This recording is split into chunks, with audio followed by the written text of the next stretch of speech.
हमारे साथ विराजे में डॉक्टर जिनेंद्र जी शास्त्री साहब, मैं डॉक्टर जयराज जी आचार्य साहब को भी आमंत्रित करती हूँ।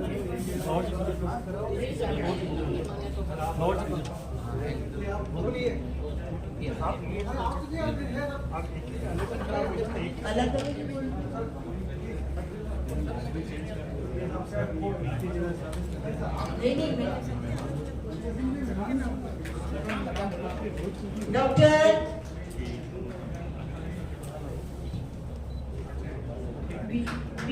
डॉक्टर आचार्य जी पीएल गुजर साहब का सम्मान करते हुए जिनेंद्र शास्त्री जी का सम्मान करने मैं आमंत्रित कर रही हूँ मनोहर मुंद्रा साहब, पुरोहित साहब, मनोहर लाल जी मुंद्रा साहब को आमंत्रित कर रही हूँ। मनोहर लाल जी मुंद्रा साहब पधारे और हमारे बीच विराजे पीएल गुर्जर साहब का स्वागत करें। डॉक्टर जिनेंद्र शास्त्री जी का स्वागत करें। तालियों से आप अभिवादन करें।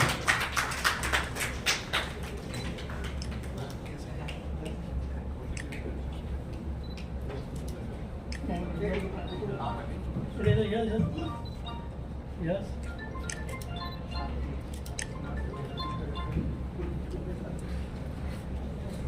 पदम ही सर्वत्र गुणे विधीयते भवितव्यानां वारणी भवन्ति सर्वत्र। पद से ही नहीं गुणों से स्थान बनता है। तो हमने जिनको पद पर विराजित किया है उनके गुण पद से बड़े हैं और हमारे गुण ही हमारी कौशल को हमारा परिचय देते हैं। मैं सभी का अभिनंदन करते हुए कार्यक्रम को आगे बढ़ाने की आज्ञा चाहती हूँ। आदरणीय मंच से आज्ञा हो तो मैं कार्यक्रम को आगे धन्यवाद सर। मैं कार्यक्रम के कलेवर के बारे में, कार्यक्रम के नए सुर के बारे में, कार्यक्रम की नए नवाचार के बारे में आदरणीय चौबे साहब को आमंत्रित करती हूँ। आदरणीय चौबे साहब मंच पर पधारे, स्वागत उद्बोधन दे, कार्यक्रम के और लोक जन सेवा संस्थान के बारे में हमें परिचय कराएं। आदरणीय चौबे साहब।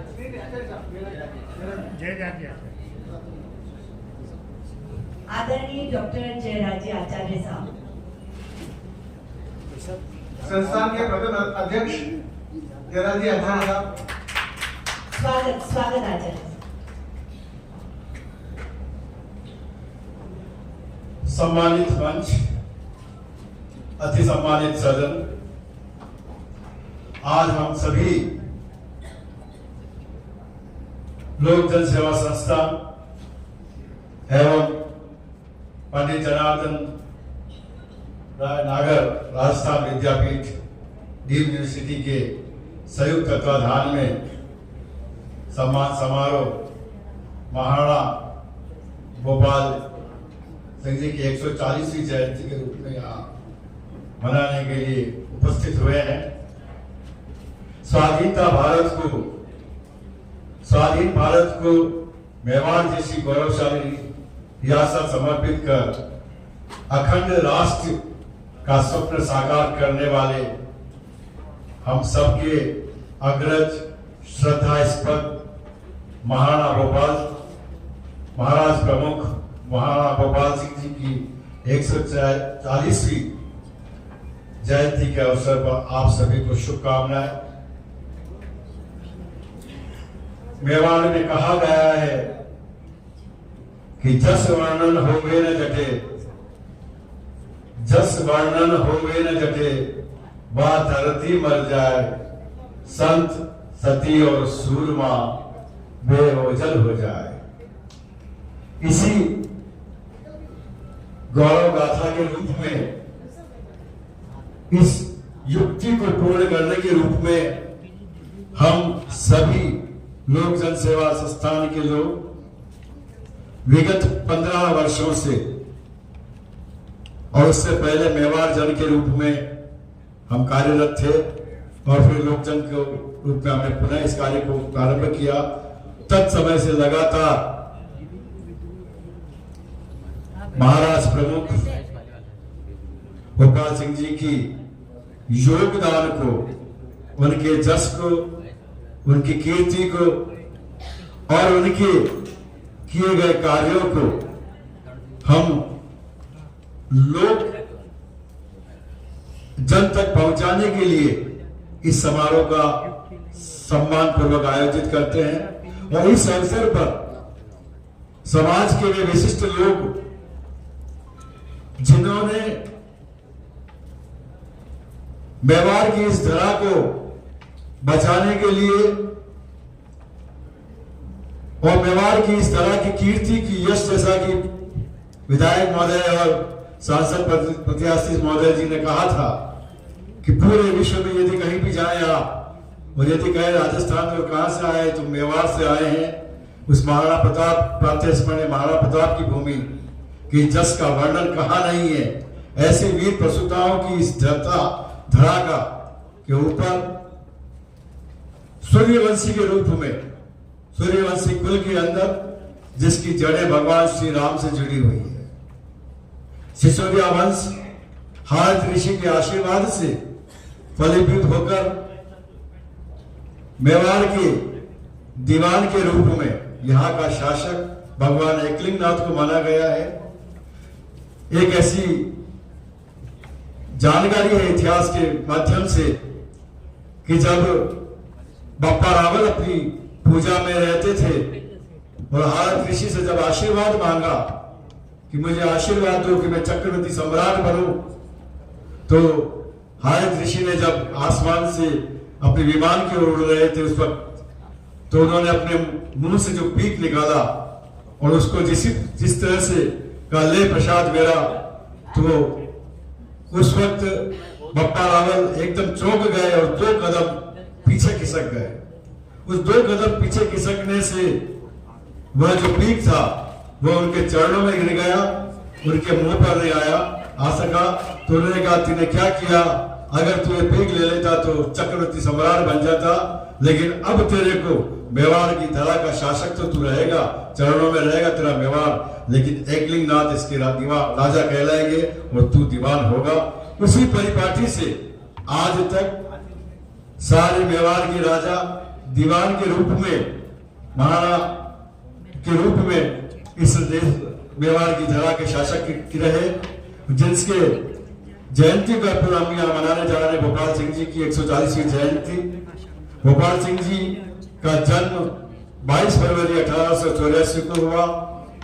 इनके पिता महाराणा फतेह सिंह जी व माता महारानी बख्तावर कुंवर जी थी, जो कल्लरवास के ठाकुर जालिम सिंह जी चावड़ा के पुत्र कोल सिंह जी की पुत्री थी।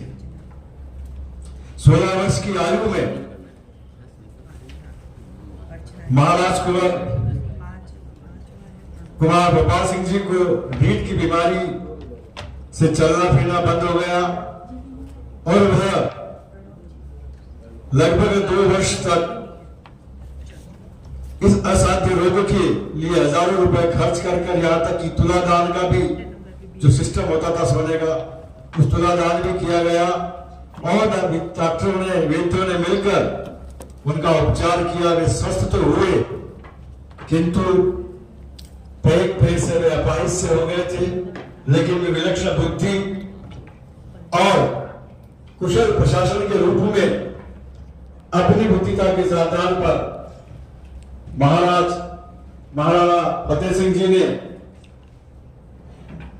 उन्हें 28 जुलाई 1921 को कुछ अधिकार अपने पास रखते हुए प्रशासनिक अधिकार उन्हें सौंपे, जो 13 अगस्त से विधिवत रूप से उनको प्राप्त हुए। और उसके बाद 36 वर्ष की आयु में ही गोपाल सिंह जी ने अपने जीवन में इस मेवाड़ की धरा को प्रशासनिक दृष्टि से, रूढ़िवादियों को दूर करने की दृष्टि से, नारी उत्थान की दृष्टि से, चिकित्सा सेवा की दृष्टि से, शिक्षा की दृष्टि से चहुमुखी विकास की ओर आगे बढ़ाने लगे। और 1930 से लगाकर 1955 तक आप इस मेवाड़ के अंतिम शासक के रूप में रहे। चूंकि स्वतंत्रता काल के उपरांत सभी रियासतों का भारत में विलय किया जाना था और ये बात अंग्रेजी शासकों ने वहां के राजाओं पर छोड़ दी कि जो जहां जिधर जाना चाहे उधर चला जाए। इस समय तत्कालीन समय में यदि प्रथम किसी ने अपनी भारत माता को नतमस्तक करते हुए अपने पूरे साम्राज्य को यदि राज्य को यदि इस देश के लिए समर्पित कर दिया, वे थे हमारे महाराज प्रमुख गोपाल सिंह जी महाराणा साहब। आज हम जो ये हॉस्पिटल देख रहे हैं एमपी महाराणा गोपाल सिंह जी के नाम से, यह उन्हीं की देन है। आज बीएड कॉलेज विद्यार्थियों के पढ़ने के लिए आपने स्थापित किया। उसके बाद में चूंकि हाई स्कूल के बाद में यहाँ कोई विद्यालय नहीं था और विद्या की दृष्टि से जब तक विकास नहीं होगा तो राज्य का विकास नहीं हो सकता, उन्होंने बीएड कॉलेज की स्थापना करी, एमपी कॉलेज की स्थापना करी। नारी उत्थान के लिए महिला मंडल जैसे स्थान की उन्होंने जमीन दी। इसके अलावा आरएमबी स्कूल है, विद्या भवन है, ये सारे जो आप देख रहे हैं। इसके अलावा भोपाल सागर मेवाड़ शुगर मिल की आपने स्थापना की। और यदि मावली तक मारवाड़ से मावली तक रेल लाइन लाने के लिए यदि किसी ने बहुत जोर से प्रयास किए तो हमारे महाराज प्रमुख गोपाल सिंह जी रहे। उन्होंने इस मावली जंक्शन तक रेल लाइन बिछाने में अपना बहुत बड़ा योगदान दिया। यानी कि सभी समाज को साथ लेकर, सभी व्यक्तियों को साथ लेकर